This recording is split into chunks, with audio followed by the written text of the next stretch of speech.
Back Orugallu గులాబీమయమైంది. BRS రజతోత్సవ వేడుకలకు సర్వం సిద్ధమైంది. భారీ ఏర్పాట్లు చేశారు శ్రేణులు.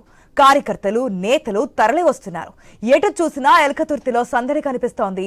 ఈ సభ ద్వారా బీఆర్ఎస్ భవిష్యత్ రాజకీయ కార్యాచరణ ప్రకటించే అవకాశం ఉండడంతో కేసీఆర్ ఏం మాట్లాడతారో అని ఎదురు చూస్తున్నారు అక్కడి శ్రేణులు.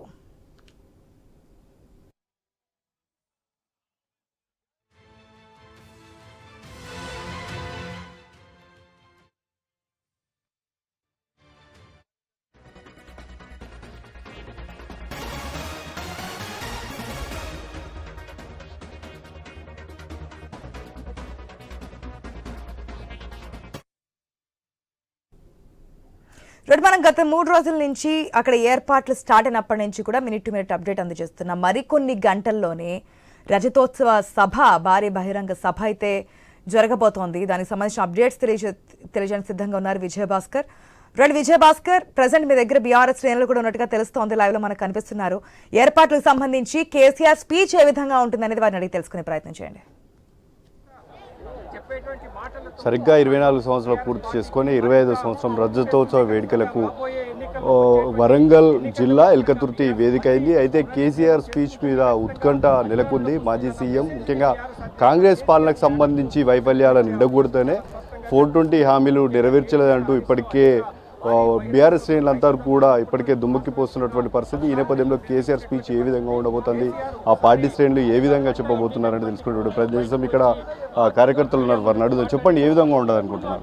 ఇప్పుడు మీరు చూస్తున్నట్టయితే మనకి 24 సంవత్సరాలు పూర్తి చేసుకొని 25 సంవత్సరాలు అడుగు పెడుతున్నటువంటి సందర్భంగా మా కేసీఆర్ గారి కోసం ప్రజలందరూ చూస్తున్న విషయం అందరూ తెలిసిందే. ఉన్నటువంటి కాంగ్రెస్ ప్రభుత్వంపై ప్రజలందరూ కూడా విసిగిపోయి ఉన్నారు, మోసపడుతున్నారు.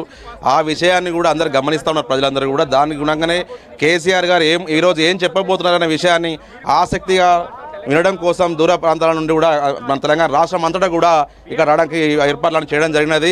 దీంట్లో భాగంగా కేసీఆర్ గారు ఈరోజు మన కాంగ్రెస్ ప్రభుత్వం చేస్తున్నటువంటి ఈ మోసపై గోసపడుతున్న రైతులకు ఉద్దేశించి మాట్లాడతారు. ఈరోజు ఆయన చెప్పే మాటలు వినడం కోసం ప్రజలందరూ కూడా ఎదురుస్తున్న విషయాన్ని మనం గుర్తుంచుకోవాలి.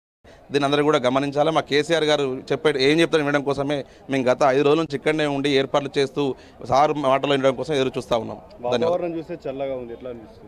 మా సార్ వస్తున్నారు కదా, అందరు మా కార్యకర్తలకు తెలంగాణ ప్రజలందరూ కూడా ఇక్కడ వినడానికి వస్తున్నారు కాబట్టి ఎవరికి ఇబ్బంది కావద్దని ఆ దేవుడు కూడా కరుణించి తెలంగాణ ప్రజల కోసం కూడా ఆలోచన చేసి ఈరోజు ఇట్లా మన వాతావరణం కూడా మాకు అనుకూలించిందని మేము భావిస్తున్నాం.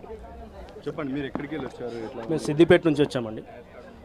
ఈరోజు చూస్తే మేము కాంగ్రెస్ ఇచ్చిన 420 హామీలు, అసలు 420 ఎట్లా చేయలేరు, బట్ 4 చేస్తారేమో అని చూసినాం. కానీ గత 16 నెలల్లో 4 కూడా కాలేదు. ఈరోజు మా నాయకుడు చెప్పినట్టు, మీరు అడిగినట్టు వాతావరణం చల్ల ఉందని. ఈ వాతావరణం అనే కాదు, యావత్ తెలంగాణ ప్రజలు మొత్తం చల్లబడ్డారు. ఎందుకంటే మా సార్ వస్తున్నారు, మన కడుపులు చల్లగా ఉంటాయి, మన బతుకులు చల్లగా ఉంటాయి అనే ఒక నిదర్శనం ఇది. ప్రకృతి చెప్తున్న నిదర్శనం. ఎందుకంటే ఇంత గొప్ప కార్యక్రమాలు ఇంతమంది చేసిన పెద్ద సార్, దాంట్లో ఒక్కటి కూడా అమలు చేయకపోగా అల్లాడిపోతారు జనాలు. ఇప్పుడు నేను వస్తుంటే ఇక్కడ మధ్యలో 2-3 వ్యాగులు ఉన్నాయి. ఎండాకాలంలో కూడా మత్తలు దుంకుతుండేవి పెద్ద సార్ కేసీఆర్ గారి కాలంలో.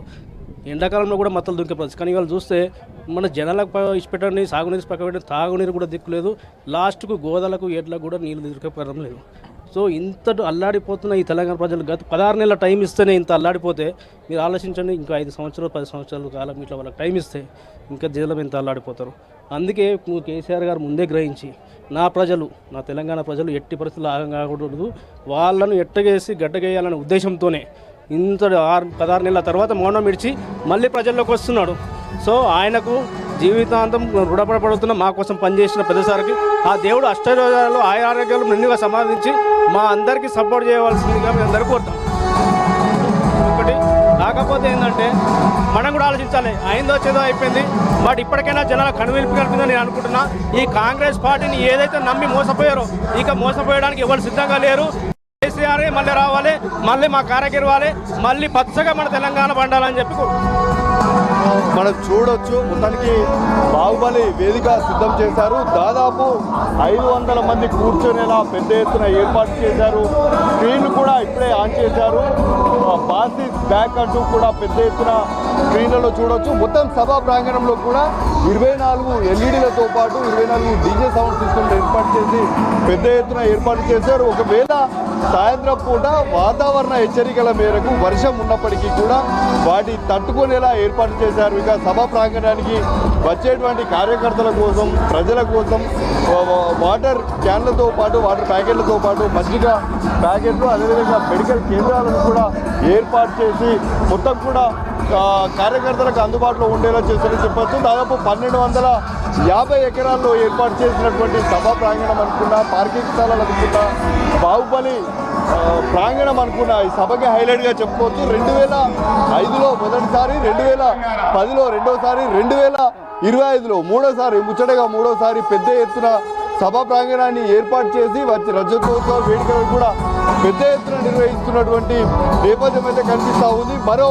2 గంటల సమయంలో సభా ప్రాంగణానికి పెద్ద ఎత్తున చేరుకోనున్నారు. సాయంత్రం 4 నుంచి 4:30 సమయంలో మాజీ సీఎం కేసీఆర్ రానున్నారు. వచ్చి సభను ఉద్దేశించి, అదేవిధంగా బీఆర్ఎస్ కార్యకర్తలకు సంబంధించి సభను ఉద్దేశించి ప్రసంగించనున్నారు. అదేవిధంగా కాంగ్రెస్ ఇచ్చినటువంటి హామీలను కూడా ఎండగట్టనున్నారు. ముఖ్యంగా కాంగ్రెస్ చేసినటువంటి ప్రజాపాలన ఏవైతే ఉత్సవాలు ఉన్నాయో వాటిపైన కూడా మాట్లాడతారన్నట్టుగా తెలుస్తూ ఉంది. ఈ ఉమ్మడి కరీంనగర్, ఉమ్మడి వరంగల్ జిల్లాల్లో గతంలో ఉన్నటువంటి సాగు విస్తీర్ణం ఎంత, ఈసారి అయిందెంత, ఎందుకంటే గత 16 నెలల కాలంలో రైతులు ఎదుర్కొన్నటువంటి బాధలు, అవస్థలన్నింటినీ కూడా వాటన్నింటినీ ఉద్దేశించి ప్రసంగిస్తారని చెప్పేసి పార్టీ కార్యకర్తలు, సీనియర్ నాయకులు, అదేవిధంగా 2001 నుంచి ఉన్నటువంటి ఉద్యమకారులు అయితే తమ యొక్క ఆశాభావం వ్యక్తం చేస్తున్నటువంటి పరిస్థితి ఎల్కతుర్తిలో చూడవచ్చు. మొత్తానికి మరికొద్ది సేపట్లో ప్రారంభం కానున్నటువంటి సభ నేపథ్యంలో పెద్ద ఎత్తున కార్యకర్తలు అయితే చేరుకుంటున్నారని చెప్పుకోవచ్చు. ఆశ.